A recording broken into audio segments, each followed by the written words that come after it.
अनि सेवाको यस युट्युब च्यानलमा तपाईँहरू सबैलाई स्वागत छ। आजको हाम्रो विषय रहेको छ बाल अधिकार र बाल न्याय। बाल अधिकार भनेको के हो? बाल अधिकारको अर्थ, यसको विकास क्रम र महत्त्व के कस्तो छ भनी अध्ययन गर्दछौँ। त्यस्तै बाल न्यायको परिभाषा, बाल अपराध र बाल न्याय प्रशासनको महत्त्वबारे पनि यस भिडियोमा चर्चा गर्नेछौँ। एलएलबी प्रथम वर्षमा यो विषय अप्सनल विषयको रूपमा रहेको छ। 50 पूर्णाङ्क रहेको यो विषय पास हुन कम्तीमा 17.5 लिएर आउनुपर्छ। एलएलबी प्रथम वर्षमा अध्ययनरत साथीहरूका लागि तयार गरेको यो भिडियो तपाईँहरूलाई कस्तो लाग्छ? कृपया प्रतिक्रिया दिन नबिर्सिनुहोला। मन परेमा लाइक अनि सेयर गरिदिनुहोला अनि मन नपरेमा डिसलाइक गरिदिनुहोला। बाल अपराधसँग सम्बन्धित चित्रहरू हुन् जहाँ बालबालिकालाई विभिन्न अपराधमा संलग्न भएको देखाइएको छ भने बालकलाई जेलमा थुनी राखेको देखिन्छ। वास्तवमा बालबालिकालाई गैर कानुनी कार्यमा लगाउने र बालबालिकाको अधिकार हनन गर्ने कार्य आफैमा अपराध हो। विषयतर्फ बाल अधिकार। बाल अधिकार भनेको कुनै पनि बालबालिका आमाको गर्भमा आएदेखि कानुन बमोजिम बालिग नभएसम्मको केटाकेटीले प्राप्त गर्ने सुविधा, छुट वा अधिकार नै बाल अधिकार हो। अर्थात् बाल अधिकार भनेको कानुनले बालबालिका भनी मानेको उमेर समूहका केटाकेटीले प्राप्त गर्ने हक नै बाल अधिकार हो। बालबालिकाको पहिलो शर्त नै बाल अधिकार हो।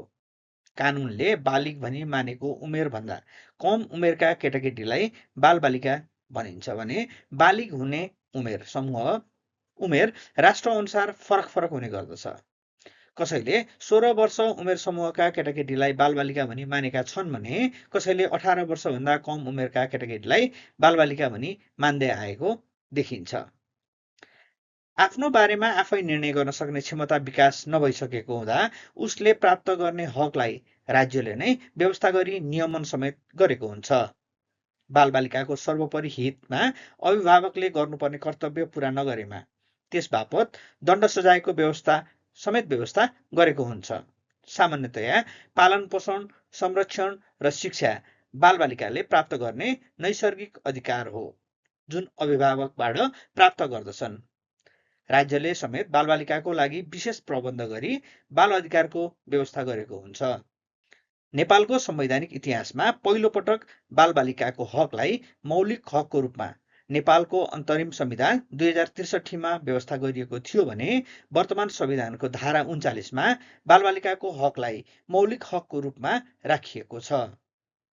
हाल बालबालिकाको हक अधिकारलाई सुनिश्चित गर्न तथा व्यवस्थापन गर्न बालबालिका सम्बन्धी ऐन 2075 अन्तर्गत रही नियमन र व्यवस्थापन हुँदै आएको छ।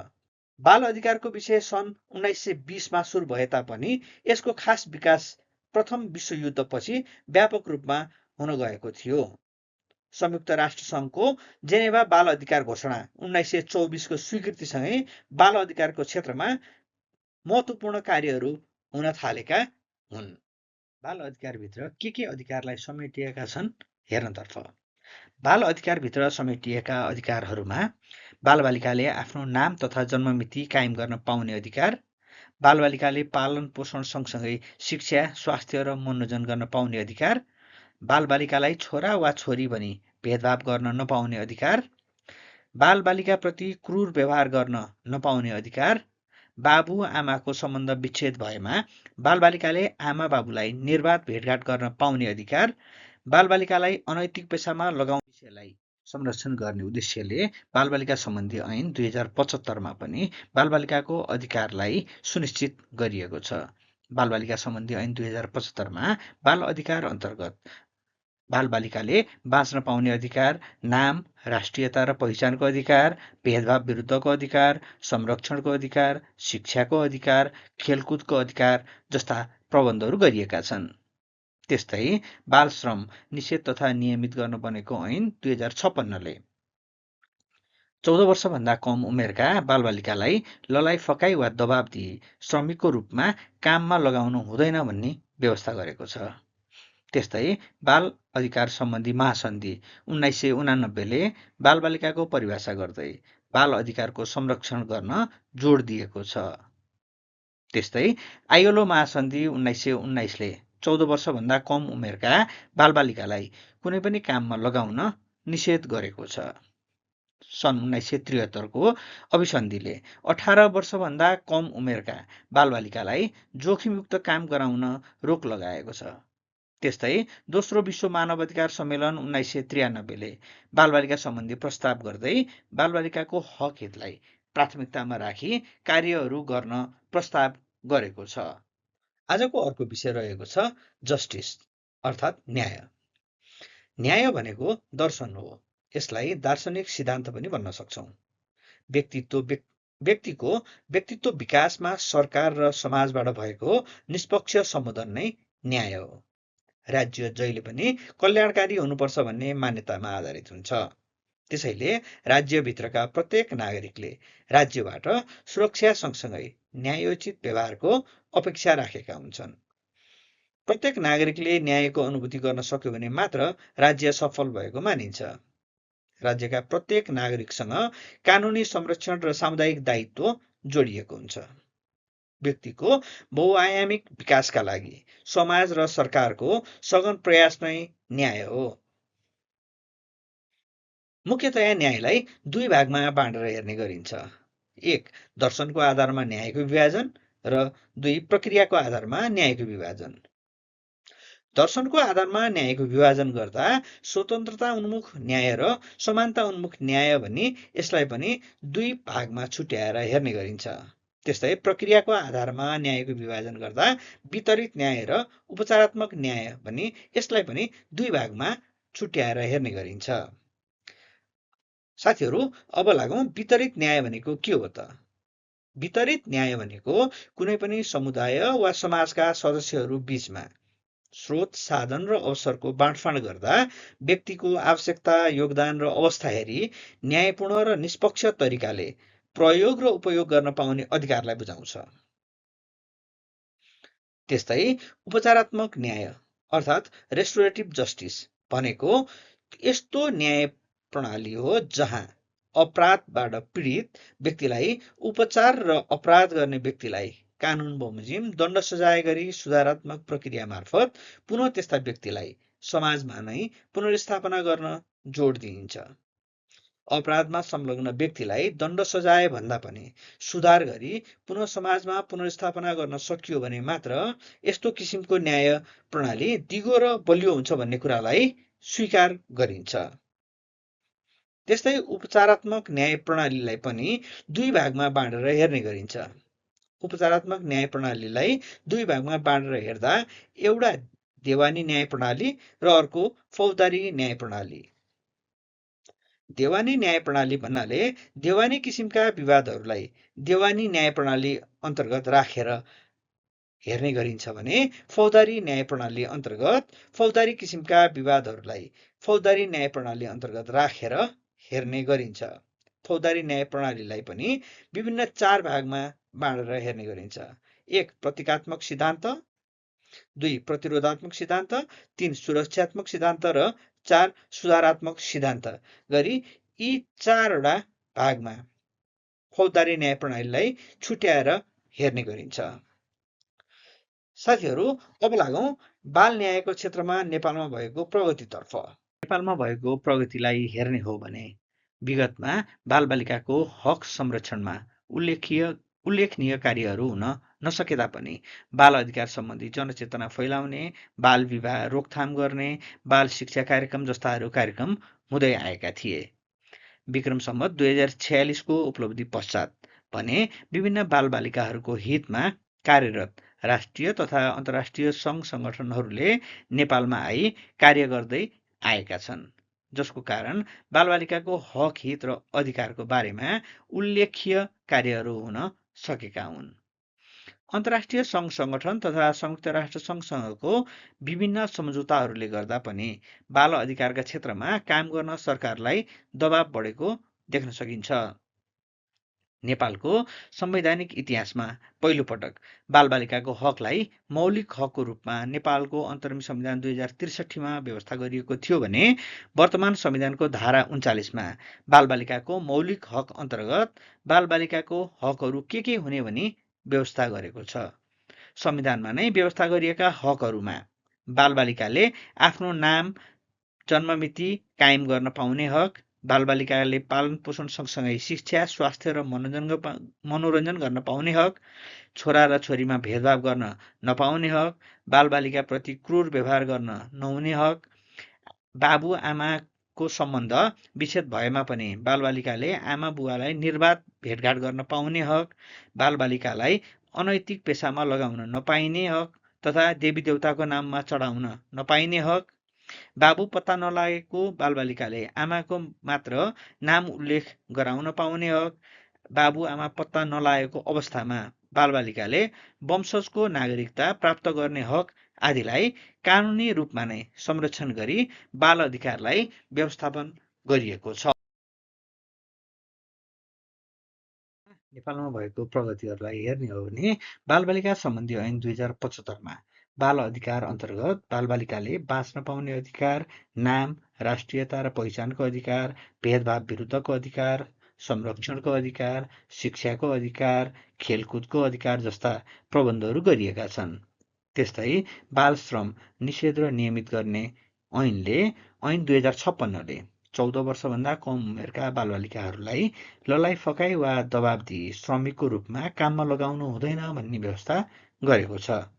त्यस्तै बाल अधिकार सम्बन्धी महासन्धि 1989ले बालबालिकाको परिभाषा गर्दै बाल अधिकारको संरक्षण गर्न जोड दिएको छ। त्यस्तै आइएलओ महासन्धि 1919ले 14 वर्षभन्दा कम उमेरका बालबालिकालाई कुनै पनि काममा लगाउन निषेध गरेको छ। सन् 1973को अभिसन्धिले 18 वर्षभन्दा कम उमेरको बालबालिकाहरूलाई जोखिममुक्त काम गराउन रोक लगाएको छ। त्यस्तै दोस्रो विश्व मानव अधिकार सम्मेलन 1993ले बालबालिका सम्बन्धी प्रस्ताव गर्दै बालबालिकाको हक हितलाई प्राथमिकतामा राखी कार्यहरू गर्नका लागि प्रस्ताव गरेको छ। बाल अधिकारका क्षेत्रमा नेपालमा भएका प्रगतिहरूमा राष्ट्रिय तथा अन्तर्राष्ट्रिय सङ्घ सङ्गठनहरूको भूमिका विशेष र महत्त्वपूर्ण रहँदै आएको छ, जसमा कन्सर्न नेपालले बाल भरियाहरूको उद्धार गर्ने काम गरेको छ भने सिविन नेपालले घरेलु कामदारलाई उद्धार गरी शिक्षा तथा संरक्षण गर्दै आएको छ। त्यस्तै माइती नेपालले बेचबिखनमा परेका बालबालिकाहरूलाई उद्धार तथा पुनर्स्थापना गर्दै आएको छ भने युनिसेफ नेपालले बाल स्वास्थ्य र शिक्षामा काम गर्दै आएको छ। नेपाल बाल सङ्गठनले अनाथ बालबालिकाको संरक्षण गर्दै आएको छ भने यातना पीडित सरकार केन्द्रले यातना विरुद्ध काम गर्दै आएको छ। त्यस्तै नेपाल मानवाधिकार सङ्गठनले बालबालिकाहरूमा हुने मानवाधिकारको उल्लङ्घनका कार्यहरूमा नियमन तथा व्यवस्थापन गर्दै आएको छ। विषयतर्फ आजको अर्को विषय रहेको छ बाल अपराध अर्थात् जुभिनाइल डेलिक्वेन्सी। बाल अपराध भनेको के हो त? बाल अपराध भनेको कानुनले बालबालिका भनी मानेको उमेर समूहका व्यक्तिले गरेको आपराधिक कार्यलाई बाल अपराध भनिन्छ। यसलाई बाल अपराध भन्दा पनि बाल विज्ञाय वा कानुनको विवादमा परेको बालबालिका भनी लिने गरिन्छ। कुन उमेर समूहका व्यक्तिलाई बालबालिका मान्ने भन्ने कुरा चाहिँ कानुनमा नै उल्लेख गरिएको हुन्छ भने कानुन राज्य मुलुक अनुसार फरक पनि हुन सक्छ। कति उमेरको केटाकेटीलाई बालबालिकाको श्रेणीमा राख्ने भन्ने कुरा राज्यको आफ्नो व्यवस्था अनुसार हुन्छ। कसैले 16 वर्षका सम्मका व्यक्तिहरूलाई बालबालिकाको श्रेणीमा राखेका छन् भने कसैले 18 वर्षभन्दा कम उमेरका व्यक्तिहरूलाई बालबालिकाको श्रेणीमा लिने गरेका छन्। यसलाई बाल अपराध भन्दा पनि कानुनको विवादमा परेको बालबालिका वा बाल विज्ञायकर्ता भनी मान्ने गरिन्छ। कुनै पनि बालबालिकाले अपराध गर्दा नियत राखेर अपराध गरेको हुँदैन भन्ने मान्यता राखिन्छ र यस्तो किसिमको अपराधमा संलग्न बालबालिकालाई दण्डात्मक कारबाही भन्दा पनि सुधारात्मक कारबाहीका लागि प्रोत्साहन गरिन्छ।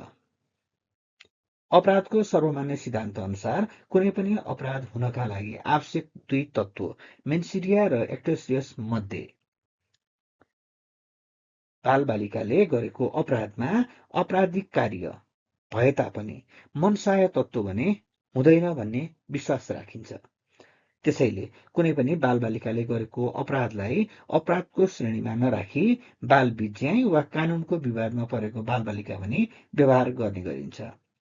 नेपालको बालबालिका सम्बन्धी ऐन 2048 को दफा 2 को कले 16 वर्षभन्दा कम उमेरको केटाकेटीहरूलाई बालबालिकाको श्रेणीमा राखेको छ भने हाल आएको बालबालिका सम्बन्धी ऐन 2075ले 18 वर्षभन्दा कम उमेरका केटाकेटीहरूलाई बालबालिकाको श्रेणीमा राखेको छ। बाल अपराधको मुख्य कारण भनेर आर्थिक कारण, सामाजिक तथा वातावरणीय कारण, व्यक्तिगत तथा पारिवारिक कारण र मनोवैज्ञानिक कारण गरी 4 भागमा बाँडेर हेर्ने गरिन्छ भने बाल अपराधका प्रकारहरूमा अवसरमुखी बाल अपराध, व्यक्तिगत बाल अपराध, संयुक्त बाल अपराध र संगठनात्मक बाल अपराध गरी 4वटा भागमा छुट्याएर हेर्ने गरिन्छ। बाल अपराधलाई 4 तहमा बाँडेर हेर्ने गरिन्छ, जसमा 10 वर्षभन्दा कम उमेर समूहका बालबालिकाहरू कुनै अपराधमा संलग्न भए अथवा कुनै अपराधी कार्य गरेमा उसले कानुनी दायित्व वहन गर्नु पर्दैन भने 10 वर्षदेखि 14 वर्ष उमेर समूहका केटाकेटीले अपराधमा संलग्न भए अथवा अपराधिक कार्य गरेमा बढीमा 6 महिना कैद वा 1 वर्ष सुधार केन्द्रमा रहनुपर्ने व्यवस्था गरिएको छ।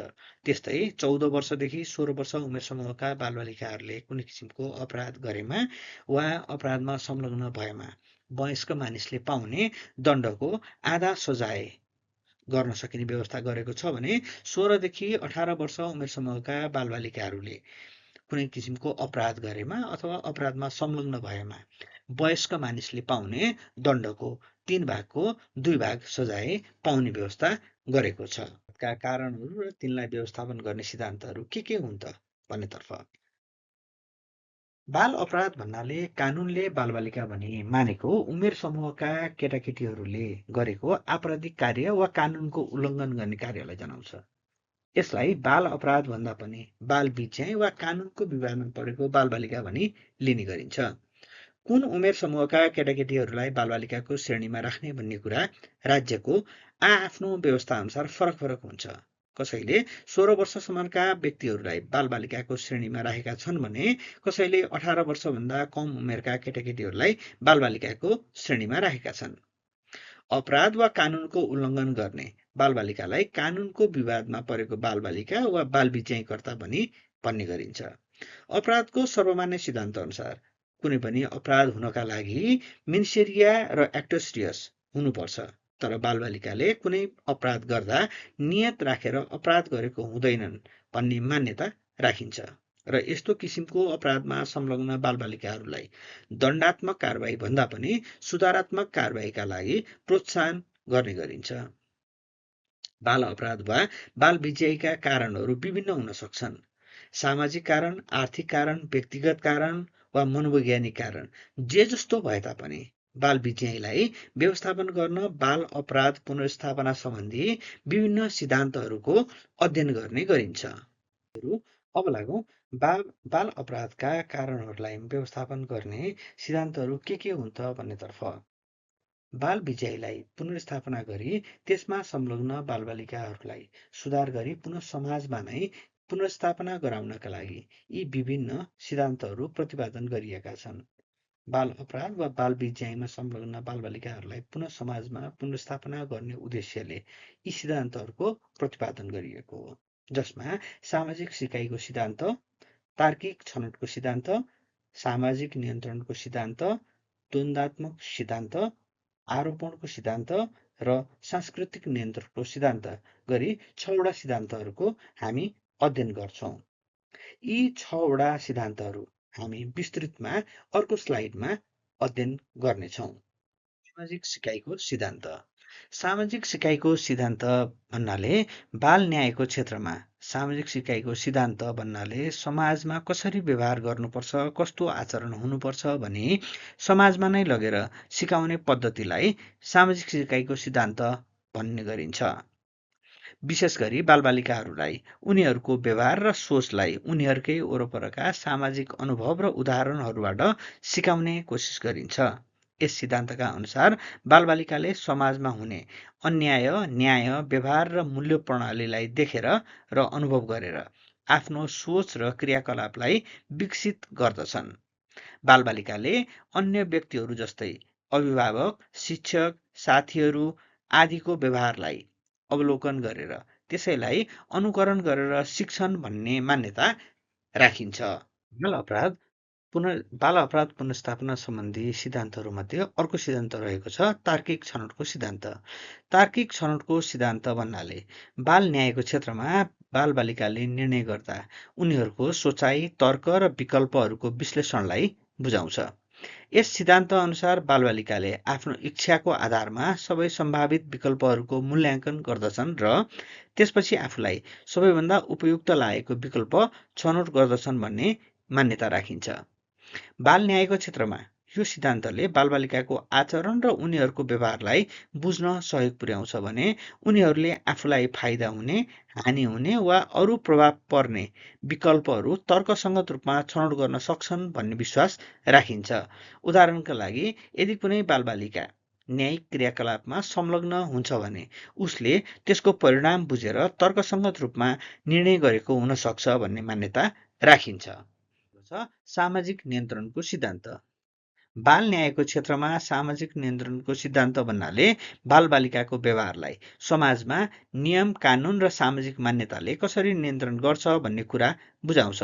यस सिद्धान्तले समाजका विभिन्न संरचनाहरू जस्तै परिवार, विद्यालय, समुदाय, कानुनी संस्थाले बालबालिकाहरूलाई सही बाटोमा राख्न, गलत कार्यहरूबाट टाढा राख्न र सामाजिक नियमहरू पालना गर्न प्रेरित गर्छ भन्ने मान्यता राखिन्छ। सामाजिक नियन्त्रणको सिद्धान्त अनुसार समाजमा स्थापित नियम, मूल्य र कानुनहरूको पालना नगर्दा बालबालिकाले सजाय वा सामाजिक दबावको सामना गर्नुपर्छ भन्ने कुरालाई बुझाउँछ, जसले गर्दा बालबालिकाहरूलाई समाजमा अनुकूल हुन, नैतिकता सिक्न र समाजप्रति जिम्मेवार हुन मद्दत गर्दछ। त्यस्तै बाल अपराध पुनर्स्थापना सम्बन्धी सिद्धान्तहरूमा अर्को सिद्धान्त रहेको छ द्वन्द्वात्मक सिद्धान्त। द्वन्द्वात्मक सिद्धान्त भन्नाले बाल न्यायको क्षेत्रमा द्वन्द्वात्मक सिद्धान्त भन्नाले समाजका विभिन्न वर्ग, समूह वा शक्ति केन्द्रहरू बीचको द्वन्द्व र तनावले बालबालिकाको व्यवहारलाई कसरी प्रभावित गर्छ भन्ने कुरा बुझिन्छ। यस सिद्धान्तले बालबालिकाको आचरणलाई समाजमा रहेको शक्तिको असमानता, आर्थिक विभाजन, सामाजिक विभाजन र अन्य सामाजिक संरचनाका द्वन्द्वहरूको परिणामको रूपमा व्याख्या गर्छ। द्वन्द्वात्मक दृष्टिकोण अनुसार बालबालिका जुन वातावरणमा हुर्किन्छ त्यसले उनीहरूको व्यवहारमा प्रत्यक्ष प्रभाव पार्छ। समाजका विभिन्न वर्गबीचको तनाव, अन्याय र असमानताले बालबालिकालाई अपराध वा गलत क्रियाकलापतर्फ धकेल्न सक्छ। उदाहरणका लागि, गरिब वा उपेक्षित वर्गका बालबालिकाले आफूलाई असमानताको शिकार ठानेर समाजसँग द्वन्द्वपूर्ण व्यवहार देखाउन सक्दछन्। यस सिद्धान्तले बाल न्याय प्रणालीमा विशेष गरी ती बालबालिकाहरूलाई ध्यान दिन सघाउँछ जो आर्थिक, सामाजिक वा सांस्कृतिक द्वन्द्वको बीचमा परेका हुन्छन्। द्वन्द्वात्मक सिद्धान्तले न्यायिक प्रणालीलाई बालबालिकाको व्यवहारमा समाजको ठूलो भूमिका रहेको छ र त्यस्ता द्वन्द्वहरूलाई समाधान गर्नुपर्ने आवश्यकतालाई उजागर गर्दछ। पुनर्स्थापना सम्बन्धी सिद्धान्तको अर्को सिद्धान्त रहेको छ आरोपणको सिद्धान्त। बाल न्यायको क्षेत्रमा आरोपणको सिद्धान्त भन्नाले बालबालिकाको व्यवहार र आचरणको जिम्मेवारी समाजले कसरी तोक्छ भन्ने कुरालाई बुझिन्छ। यस सिद्धान्त अनुसार कुनै पनि व्यक्तिलाई समाजले गरेको आरोप वा लेबलिङले उसको पहिचान र आचरणमा ठूलो प्रभाव पारिरहेको हुन्छ। यदि बालबालिकाहरूलाई अपराधी, दोषी जस्ता लेबलहरू लगाइन्छ भने उनीहरूले आन्तरिक रूपमा आफूलाई स्वीकार्न सक्छन् र आफूलाई त्यस्तै व्यवहार गर्न सुरु गर्छन्। यस सिद्धान्तमा मुख्यतया समाजले मानिसलाई कसरी चिनिन्छ र ती व्यक्तिहरूले आफूलाई सामाजिक रूपमा कसरी प्रस्तुत गर्दछन् भन्ने कुराको अध्ययन गर्दछन्। उदाहरणका लागि, यदि कुनै बालबालिकाले सामान्य गल्ती गरेको भए पनि उसलाई गलत व्यक्तिको रूपमा चिनाइन्छ भने उसले समाजको त्यस्तो धारणा अनुसार आफूलाई व्यवहार गर्न थाल्न सक्छ। यसले गर्दा बालबालिका अपराधमा संलग्न हुन सक्छन् वा उनीहरूको मनोवैज्ञानिक विकासमा नकारात्मक असर पर्न सक्छ। बाल न्याय प्रणालीमा यो सिद्धान्तले यो देखाउन मद्दत गर्छ कि बालबालिकालाई अपराधी वा समस्याग्रस्त भनेर चिन्नुको सट्टा तिनीहरूको सुधार र पुनर्स्थापना गर्नतर्फ ध्यान दिन आवश्यक छ। समाजले गलत आरोप र लेबलिङबाट बालबालिकाहरूलाई जोगाउनु पर्ने र उनीहरूलाई सकारात्मक वातावरण प्रदान गर्नुपर्ने कुरा यो सिद्धान्तले सुझाउँछ। जस्तै अर्को सिद्धान्त रहेको छ सांस्कृतिक नियन्त्रणको सिद्धान्त। बाल न्यायको क्षेत्रमा सांस्कृतिक नियन्त्रणको सिद्धान्त भन्नाले समाजमा विद्यमान संस्कृति, मूल्य र परम्पराले बालबालिकाको आचरण र व्यवहारलाई कसरी नियन्त्रित र प्रभावित गर्छ भन्ने कुरा बुझिन्छ। यो सिद्धान्त अनुसार बालबालिकाको जीवनशैली, नैतिकता र सही गलतको धारणा मुख्यतया उनीहरूले हुर्केका सांस्कृतिक परिवेशले निर्धारण गर्दछ। सांस्कृतिक नियन्त्रणको सिद्धान्त समाजका परम्परा, मूल्य र सामाजिक मान्यताले बालबालिकाको व्यवहारलाई नियन्त्रण गर्दछ। जस्तो कुनै समाजमा हिंसालाई अस्वीकार गर्ने सांस्कृतिक मान्यता छ भने त्यहाँका बालबालिका हिंसात्मक गतिविधिबाट टाढा रहन प्रेरित हुन्छन् भने अर्को कुनै समाजमा आपराधिक क्रियाकलापलाई सामान्य ठानिन्छ भने त्यस्तो परिवेशमा हुर्केका बालबालिकाले हिंसालाई सामान्य हिसाबमा लिने गर्छन्। बाल न्यायको क्षेत्रमा यो सिद्धान्तले बालबालिकाको व्यवहारलाई सुधार्न वा उनीहरूलाई न्यायको दायरामा ल्याउन उनीहरू हुर्केको सांस्कृतिक परिवेशलाई बुझ्न आवश्यक हुन्छ। बालबालिकाको गलत आचरणलाई केवल कानुनी वा व्यक्तिगत कारणले मात्र नभई उनीहरूको सांस्कृतिक र सामाजिक मान्यतासँग जोडेर हेर्नुपर्छ ताकि उनीहरूको न्यायिक सुधार प्रक्रियामा सकारात्मक प्रभाव पार्न सकियोस्। साथीहरू, अब लागौँ बाल न्यायका कानुनी रूपरेखा र यसको विकासक्रमतर्फ। बाल न्यायका कानुनी रूपरेखा। बाल न्याय दुई छुट्टा छुट्टै शब्द मिलेर बनेको छ। बाल अर्थात् कानुन बमोजिम बालिग भइ नसकेको व्यक्ति अथवा कानुन बमोजिम बालबालिका भनी घोषणा भएको व्यक्तिलाई बुझाउँछ भने व्यक्तिको व्यक्तित्व विकासमा राज्य र सरकारबाट निष्पक्ष र न्यायोचित व्यवहार नै न्याय हो। शाब्दिक अर्थलाई केलाएर हेर्ने हो भने पनि यो कुरा पुष्टि हुन्छ कि कानुन बमोजिम बालबालिका भनी मानिएको बालबालिकाले गरेको आपराधिक कार्य वा कानुनको उल्लङ्घन गरेको अवस्थामा तिनीहरूलाई केन्द्रबिन्दुमा राखी बालबालिकाको सर्वोपरि हित हुने गरी न्यायिक प्रक्रियाबाट मुद्दाको अभियोजनदेखि फैसलासम्मको सम्पूर्ण काम गर्ने प्रणाली नै बाल न्याय प्रणाली हो। बाल न्याय प्रणालीको सुरुवात संयुक्त राष्ट्र सङ्घले सन् 1980 को सेप्टेम्बरमा गरेको थियो। संयुक्त राष्ट्र सङ्घले अपराधको रोकथाम र अपराधीको उपचार विषयक 6औं सम्मेलन आयोजना गरेको थियो, जसमा bill of rights for young अफेन्डरको विषयमा छलफल भयो र उक्त विषयमा योजनाहरू बनाइयो। यसका अधिकांश मस्यौदाहरू चीनको बेजिङमा बनाइएको हुँदा यसलाई बेजिङ रुल पनि भन्ने गरिन्थ्यो। सन् 1985 को नोभेम्बरमा युएन महासभाले यसलाई स्वीकृत गरेको थियो। संयुक्त राष्ट्र सङ्घले बनाएका नियमहरूलाई अन्य मुलुकहरूले पनि न्यूनतम मापदण्डको रूपमा अनुसरण गरी युवाहरूको अधिकारको व्यवस्था गरेको हुन्छ। संयुक्त राष्ट्र सङ्घका सदस्य राष्ट्रहरूले आफ्नो राष्ट्रिय कानुन निर्माण गर्दा समेत मूल सिद्धान्तको रूपमा यसलाई अनुसरण गर्ने गर्दछन्। संयुक्त राष्ट्र सङ्घले विशेष गरी बाल न्यायका क्षेत्रमा कार्यरत विभिन्न संस्था, व्यक्ति तथा समुदायलाई योसँग सम्बन्धित तालिम तथा अभ्यासहरूमा सघाउँदै आएको देखिन्छ। अन्तर्राष्ट्रिय न्याय प्रणालीलाई हेर्ने हो भने पनि सामान्यतया बालबालिका सम्बन्धी न्याय निरूपणका लागि दुई प्रकारका न्याय प्रणालीहरू अवलम्बन गरेको देख्न सकिन्छ। एक नरमशील बाल न्याय प्रणाली र दुई कठोर बाल न्याय प्रणाली। नेपालले पनि बालबालिकाको हक हितका निम्ति बालबालिकाको अधिकारलाई सम्बोधन गर्दै संवैधानिक इतिहासमा पहिलो पटक बालबालिकाको हकलाई मौलिक हकको रूपमा व्यवस्था गरेको छ। नेपालको संविधान 2072 को धारा 39 मा बालबालिकाको मौलिक हक अन्तर्गत बालबालिकाको हकहरू के हुने भनी समेत व्यवस्था गरेको छ। यस्तै विक्रम सम्वत 2046 को उपलब्धि पश्चात भने विभिन्न बालबालिकाहरूको हितमा कार्यरत राष्ट्रिय तथा अन्तर्राष्ट्रिय सङ्घ सङ्गठनहरूले नेपालमा आई कार्य गर्दै आएका छन्, जसको कारण बालबालिकाको हक हित तथा अधिकारको बारेमा उल्लेखनीय कार्यहरू हुन सकेका हुन्। अन्तर्राष्ट्रिय सङ्घ सङ्गठन तथा संयुक्त राष्ट्र सङ्घसँगका विभिन्न सम्झौताहरूले गर्दा पनि बाल अधिकारका क्षेत्रमा काम गर्न राज्यलाई दबाव बढेको देख्न सकिन्छ। नेपालको संवैधानिक इतिहासमा पहिलो पटक बालबालिकाको हकलाई मौलिक हकको रूपमा नेपालको संविधान 2072 को धारा 39 मा व्यवस्था गरिएको छ भने बालबालिकाको सम्पूर्ण कारबाही प्रक्रिया बालबालिका सम्बन्धी ऐन 2075 अनुसार हुँदै आएको छ। बाल न्यायको क्षेत्रमा नेपालमा भएका प्रगतिहरूको कुरा गर्दा राष्ट्रिय तथा अन्तर्राष्ट्रिय सङ्घ सङ्गठनहरूको योगदानलाई भुल्न सकिँदैन। यसरी बाल न्यायका क्षेत्रमा योगदान दिने राष्ट्रिय तथा अन्तर्राष्ट्रिय सङ्घ सङ्गठनहरूमा कन्सर्न नेपाल, सिविन नेपाल, माइती नेपाल, युनिसेफ, नेपाल बाल सङ्गठन, यातना पीडित सरकार केन्द्र तथा नेपाल मानवाधिकार सङ्गठनको भूमिका महत्त्वपूर्ण रहँदै आएको छ। जस्तो नेपालमा कन्सर्न नेपालले नेपालमा बाल भरियाहरूको उद्धार गर्ने काम गर्दै आएको छ भने सिविन नेपालले घरेलु कामदारहरूलाई उद्धार गरी शिक्षा तथा संरक्षण गर्दै आएको छ। त्यस्तै माइती नेपालले बेचबिखनमा परेका बालबालिकाहरूलाई उद्धार तथा पुनर्स्थापना गर्दै आएको छ भने युनिसेफले बाल स्वास्थ्य र शिक्षामा काम गर्दै आएको छ। नेपाल बाल सङ्गठनले अनाथ बालबालिकाहरूको संरक्षण गर्दै आएको छ भने यातना पीडित सरकार केन्द्रले बालबालिकाहरूलाई दिने यातना विरुद्ध काम गर्दै आएको छ। नेपाल मानवाधिकार सङ्गठनले नेपालमा मानवाधिकारको रक्षाको लागि काम गर्दै आएको छ। साथीहरू, अब लागौँ परीक्षामा बारम्बार सोधिने संक्षिप्त प्रश्नहरूतर्फ।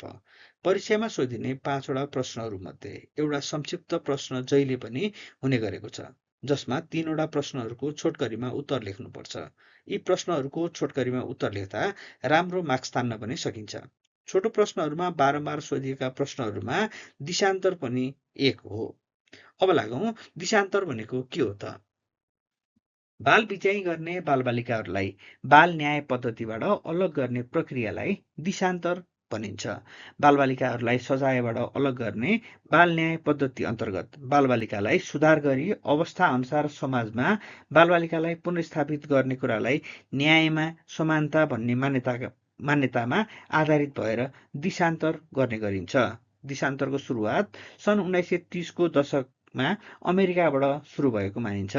सामुदायिक सुधार कार्यक्रम अन्तर्गत दिशान्तर गरिएको बालबालिकालाई व्यवस्थित गर्ने काम गर्नुपर्छ। यसरी द्वन्द्वमा परेका बालबालिकालाई न्यायिक प्रक्रियाबाट अलग बनाउनुपर्छ भन्ने मान्यताबाट दिशान्तरको अवधारणा विकास भएको हो। बालबालिकालाई व्यवस्थित र पुनर्स्थापना गर्ने क्रममा दिशान्तर एउटा उत्तम वैकल्पिक उपाय हो। दिशान्तरलाई निम्न उद्देश्य अनुरूप हेर्नुपर्दछ। औपचारिक न्याय पद्धतिलाई सहज बनाउने, शैक्षिक र पुनर्स्थापनाको कार्यक्रममा संलग्न गराउने, अपराधीको रूपमा अभिलेखीकृत हुन दिनुहुँदैन। त्यसैगरी दुराचारी कार्य गर्नुको कारण पत्ता लगाई त्यसको रोकथामको कार्य गर्ने र दुराचारी कार्यमा संलग्न बालबालिकाहरूलाई उसको कामप्रति उत्तरदायी बनाउने र अर्को रहेको छ बालबालिकाले गरेको हानि नोक्सानीको शोध भर्ना गर्न अवसर प्रदान गर्ने। अर्को विषय रहेको छ बाल्यकाल विचलित व्यवहार, चाइल्डहुड डेभिएन्ट बिहेभियर। बाल्यकाल विचलित व्यवहार भन्नाले बाल मनस्थितिमा आएको परिवर्तनले गरेको मानसिक तथा शारीरिक व्यवहार हो। यस्तो व्यवहारले बालबालिकाहरूलाई शारीरिक तथा मानसिक उत्तेजना गराउने, चाँडै रिसाउने, तुरुन्त प्रतिक्रिया देखाउने, चिच्याउने, कराउने, भनेको नटेर्ने जस्ता समस्याहरू देखाउने गर्दछ। बाल्यकाल विचलित व्यवहारको मूल कारण भनेको उसमा आएको परिवर्तन नै हो। बालबालिका भनेको भविष्यका कर्णधार हुन्। बालबालिकाको शारीरिक र मानसिक परिवर्तन सँगसँगै अनेकौं परिवर्तनहरूसँगै उसले सही निर्णय र गलत निर्णयको फरक छुट्याउने बौद्धिक विकास भने भइ नसकेको कारणले यस्तो अवस्थाको सिर्जना भएको हो। आफ्नो निर्णय आफै गर्न असक्षम तथा असल र खराबको असरका बारेमा पनि निर्णय गर्न नसक्ने भएको हुँदा कानुन बमोजिम कानुनी कारबाही गरिँदैन। 6 वर्षदेखि 10 वर्षसम्मका बालबालिकाहरूले आफ्नो बाबु आमासँग बस्ने हक राख्छन् भने अभिभावकले पनि बालबालिकामा आएको विचलित व्यवहारलाई समयमा नै बुझी त्यही किसिमको उपचारात्मक पद्धति अपनाउन सकेको अवस्थामा बालबालिकाको विचलित व्यवहारलाई नियन्त्रण गरी सही दिशामा ल्याउन सकिन्छ। बालबालिका भविष्यका कर्णधार हुन् र यिनको संरक्षण र विकासमा अभिभावक, समाज, राष्ट्र सबैले उत्तिकै ध्यान दिन आवश्यक छ। बालबालिकामा भएको परिवर्तनलाई व्यवस्थापन गर्न नसक्दा अनेकौं घटनाहरू घटेका तथा बालबालिका लागु औषधिका दुर्व्यसनीको शिकार भएका पनि आपराधिक घटनाहरूमा संलग्न भएका पनि प्रशस्त उदाहरणहरू हामीले देखेका छौं। अर्को प्रश्न रहेको छ बाल अपराध र वयस्क अपराध बीचको फरक। बाल अपराध र वयस्क अपराध भिन्न भिन्न विषयहरू हुन्। कानुन बमोजिम बालिग भइसकेको व्यक्तिले गरेको कानुनको उल्लङ्घन गर्ने कार्य वयस्क अपराध हो, अर्थात् 18 वर्षभन्दा माथिको व्यक्तिले गरेको आपराधिक कार्य वयस्क अपराध अन्तर्गत पर्दछ भने कानुन बमोजिम बालिग नभइसकेको बालबालिकाले गरेको अपराध बाल अपराध अन्तर्गत पर्दछन्। यसलाई बाल अपराध भन्दा पनि बाल बिच्याइ वा कानुनको विवादमा परेको बालबालिका भनी लिने गरिन्छ। वयस्क अपराधलाई कानुन बमोजिम दण्ड सजाय गरिन्छ भने बाल अपराधलाई दण्डात्मक भन्दा पनि सुधारात्मक दृष्टिकोणबाट हेर्ने गरिन्छ। बाल अपराध र वयस्क अपराध यी दुवै विषय अपराधसँग सम्बन्धित भए पनि बाल अपराध र वयस्क अपराध भिन्न भिन्न विषयहरू हुन्। त्यसैले यी दुईमा रहेको भिन्नतालाई निम्नानुसार व्यक्त गर्न सकिन्छ।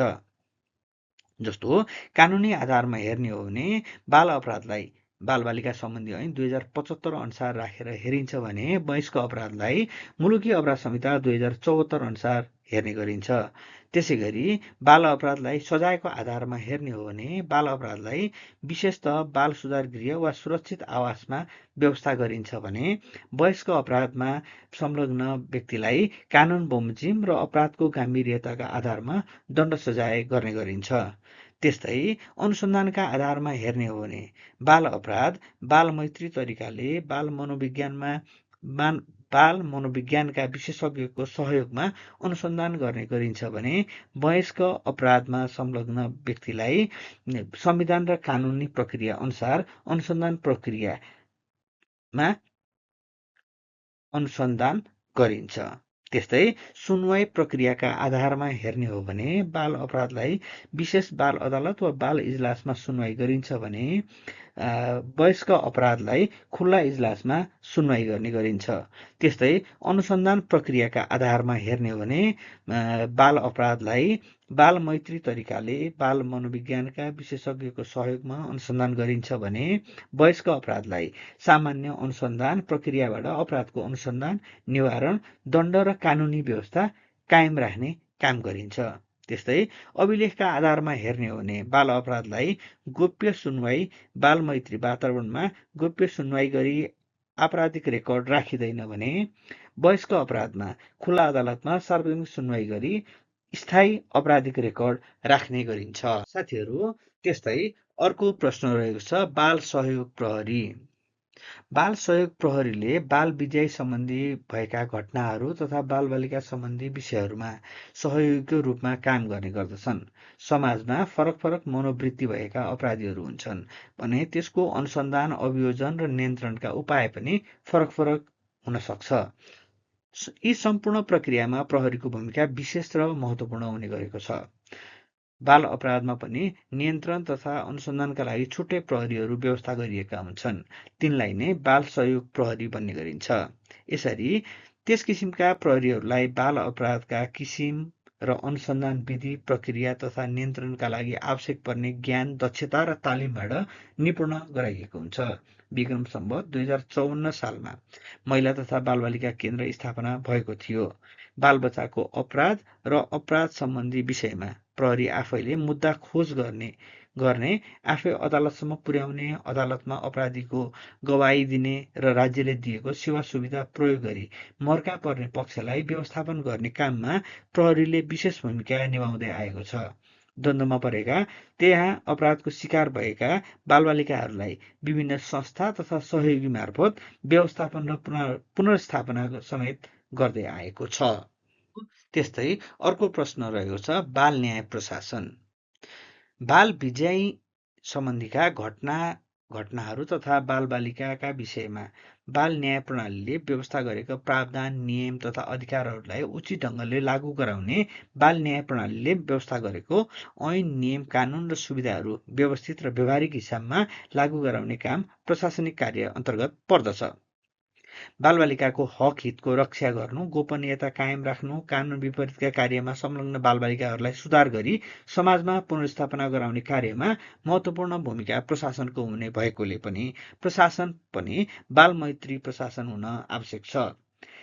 कानुन कार्यान्वयनका क्रममा बालबालिकाको सर्वोपरि हित हुने गरी बाल अधिकारको सम्मान गर्दै मर्यादित र सम्मानजनक व्यवहार गर्दै बालबालिकाको मनमा अरूप्रतिको सम्मान, मानव अधिकारको संरक्षण र पुनर्स्थापना हुने चाहनाको विकास गरी त्यस्ता बालबालिकाहरूलाई पुनः समाजमा पुनर्स्थापित गराउने गरी काम गर्नु पर्दछ। बालबालिकाले गरेको कार्यलाई कानुनले अपराध मानेको छैन भने जबरजस्ती कानुनमा नभएको व्यवस्थालाई मानि अपराध घोषणा गर्न पाइँदैन। त्यस्तै अन्तर्राष्ट्रिय फौजदारी कानुनी सिद्धान्त अनुसार पनि कानुन बमोजिम दोषी प्रमाणित नभएसम्म निर्दोषिताको सिद्धान्तबाट हेरिनुपर्छ भन्ने गोपनीयताका हकहरूको सम्मान गर्नु पर्दछ। बालबालिकाको लागि पनि संविधानले प्रदत्त गरेको हक हितको संरक्षण गरी उक्त अधिकारको कार्यान्वयन गर्ने क्रममा प्रशासनले सहजीकरण गरिदिने तथा वातावरणको निर्माण गर्नु पर्दछ। बाल अधिकार सम्बन्धी महासन्धिले पनि बाल अपराधमा संलग्न बालबालिकाहरूसँग व्यवहार गर्दा दण्डात्मक भन्दा पनि सुधारात्मक बाटो अवलम्बन गर्न वा वैकल्पिक उपायको पैरवी गर्न प्रोत्साहन गर्ने गरेको छ। बालबालिकाको सर्वोपरि हितका लागि राज्यका सबै निकाय बालमैत्री हुनुका साथै त्यसका कार्यान्वयन गर्ने पक्षहरू पनि सोही किसिमको हुन आवश्यक छ। साथीहरू, अब लागौँ बाल अदालतको ऐतिहासिक विकासक्रमतर्फ। बाल अदालत स्थापनाको ऐतिहासिक विकासक्रम हेर्ने हो भने सन् 1756मा MSE ले बाल दुराचारीहरूको सुधारका लागि संस्था स्थापना गरी सिकागो एसोसिएसनको प्रतिवेदनको आधारमा अमेरिकाको सिकागोमा सन् 1879को जुलाई 1बाट बाल अदालतको स्थापना भएको मानिन्छ। वयस्क अपराधीहरूलाई भन्दा फरक र छुट्टै दृष्टिकोणबाट बाल दुराचारी वा बाल अपराधीलाई हेरिनुपर्छ भन्ने धारणाले बाल अदालतको विकास भएको हो। सन् 1914देखि 1918सम्म चलेको प्रथम विश्वयुद्धमा बालबालिकाहरू बढी प्रभावित भएका थिए। यसरी युद्धमा प्रभावित बालबालिकाहरूलाई उद्धार र पुनर्स्थापना गर्ने तथा भविष्यमा त्यस प्रकारको क्षतिलाई रोक्नुपर्छ भन्ने आवाजहरू उठ्न थाल्यो र फलस्वरूप यही कुरालाई प्रभावकारी ढङ्गले लागू गर्नको निमित्त सन् 1921मा बाल अधिकार सम्बन्धी घोषणापत्रको मस्यौदा तयार गरियो। सन् 1959मा 10 बुँदे बाल अधिकार घोषणापत्र तयार गरी 1989को संयुक्त राष्ट्रसङ्घको महासभाबाट पारित गरी लागू गरियो। अमेरिका, हल्यान्ड, पोल्यान्ड, अस्ट्रेलिया तथा बेलायतमा दुराचारी नियन्त्रण, नियमन र उपचार गर्नका लागि यो ऐन पारित गरे पश्चात सन् 1917मा अमेरिकी राज्यहरूमा जुभिनाइल कोड एक्ट जारी गरिएको थियो।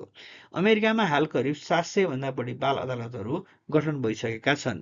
नेपालको सन्दर्भमा भन्नुपर्दा नेपाललाई पनि संयुक्त राष्ट्रसङ्घसँगका विभिन्न सम्झौताहरू पश्चात बाल अधिकारको क्षेत्रमा काम गर्ने दबाव बढेको देख्न सकिन्छ। विक्रम सम्वत 2046को उपलब्धि पश्चात विभिन्न बालबालिकाहरूको हितमा कार्यरत राष्ट्रिय तथा अन्तर्राष्ट्रिय सङ्घ सङ्गठनहरूले नेपालमा आई काम गर्दै आएका छन्।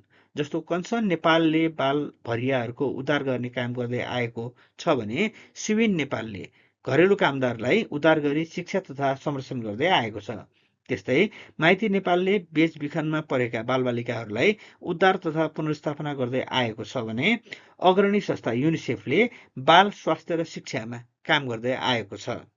नेपाल बाल सङ्गठनले अनाथ बालबालिकाको संरक्षण गर्दै आएको छ भने यातना पीडित सरकार केन्द्रले यातना विरुद्ध काम गर्दै आएको छ। त्यस्तै मानव अधिकार सङ्गठनले मानव अधिकारको रक्षा गर्ने काम गर्दै आएको छ। नेपालको संवैधानिक इतिहासमा पहिलो पटक बालबालिकाको हकलाई मौलिक हकको रूपमा नेपालको अन्तरिम संविधान 2063मा व्यवस्था गरिएको थियो भने वर्तमान संविधानको धारा 39मा बालबालिकाको हकलाई मौलिक हकको रूपमा बालबालिकाको हकहरू के हुने भनी व्यवस्था गरेको छ भने हाल बालबालिका सम्बन्धी ऐन 2075 अन्तर्गत बाल अधिकारलाई नियमन र व्यवस्थापन हुँदै आएको छ। बालबालिका सम्बन्धी ऐन 2075का विशेषताहरूमा बालबालिकाको बाँच्न पाउने अधिकार, नाम, राष्ट्रियता र पहिचानको अधिकार, भेदभाव विरुद्धको अधिकार, संरक्षणको अधिकार, शिक्षाको अधिकार, खेलकुदको अधिकार जस्ता प्रबन्धहरू पनि गरिएका छन्। साथीहरू, आजलाई यति नै। यहाँ प्रस्तुत भएको सामग्री तपाईँलाई कस्तो लाग्छ? कृपया प्रतिक्रिया दिन नबिर्सिनुहोला। मन परेमा लाइक र सेयर पनि गरिदिनुहोला। धन्यवाद।